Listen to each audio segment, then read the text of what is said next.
Is it time for Democrats to kiss and make up with fossil fuels?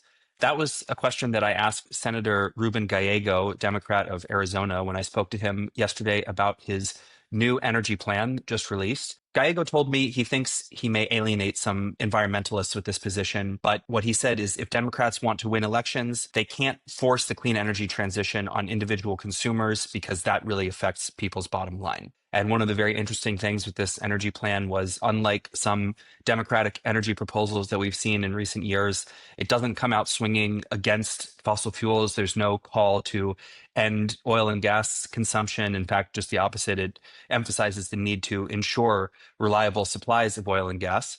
And it makes a lot of other very interesting arguments in favor of renewables and nuclear and other technologies too. But there's definitely a repositioning that we see here. And really, the whole thing boils down to affordability. Energy affordability is an issue in Gallego's view and that of many other Democrats, a growing number of Democrats, is an area that, if we look ahead to the midterms or even to the presidential election in 2028, that Democrats really feel that they can own.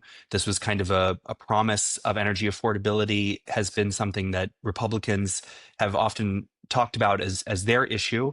But as we've seen the Trump administration and Congress under Republican control roll back a lot of energy tax credits, take a lot of other measures that some experts see actually raising the cost of gasoline and electricity and other energy sources. There's an area for Democrats really to step in here with a new plan. And at the end of the day, this sort of push for energy affordability actually just takes you back to some of the same policies that climate advocates have wanted since the beginning.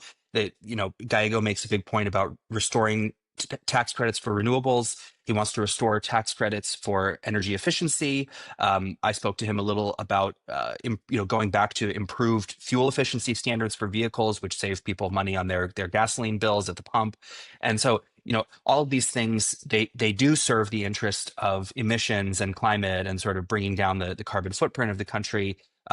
But they also serve the interest of affordability. And I think, the point that Gallego made to me was Republicans have done themselves a disservice by going after some of those policies for culture war reasons.